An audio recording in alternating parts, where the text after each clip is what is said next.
মই যেতিয়া কৰ্মৰ সূত্ৰে দক্ষিণ ভাৰতৰ বাংগালোৰ চহৰত বসবাস কৰিছিলোঁ তেতিয়া এটা কথা গম পাইছিলোঁ যে অসমৰ মানুহ বহিৰাজ্যত লাখে লাখে বসবাস কৰে আৰু মই কেৱল এখন ৰাজ্যৰ কথা কোৱা নাই, প্ৰায়বোৰ ৰাজ্যত অসমৰ মানুহ ভৰি আছে। আৰু মই যেতিয়া দক্ষিণ ভাৰতৰ ফালে ঢাপলি মেলিছিলোঁ মনত এটাই কথা আছিল যে মই এদিন তিৰুমালা পৰ্বত যাম আৰু তাৰে তিৰুপতি মন্দিৰৰ দৰ্শন আৰু সেইমতে মই আহি পালো কৰ্ণাটকৰ পৰা আন্ধ্ৰ প্ৰদেশৰ তিৰুপতি। কিন্তু ইয়াতে আহি গম পালো যে তিৰুপতি মন্দিৰৰ দৰ্শনৰ বাবে আমি অনলাইন টিকেট প্ৰায় এমাহৰ আগতে কৰিব লাগিছিলে, যিহেতু এইখিনি সময়ত আছিলে কৰোণাৰ সময় আৰু সেইবাবে লিমিটেড টিকেট কিছুমানহে ইছ্যু কৰা হৈছিলে। যিয়ে নহওক আমি নিৰাশ নহয় আমি অন্য এটা মুখ্য টেম্পল যোনটো পদ্মাৱতী টেম্পল আমি তাতে গ'লো আৰু তাতে চুলি দান কৰিলো।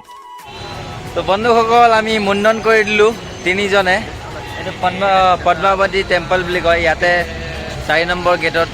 তো চাওক মুণ্ডন কৰাৰ পিছত এনেকৈ আমি এতিয়া গৈ আছোঁ ৰেলৱে ষ্টেচন, তাৰ পৰা চাগে আমি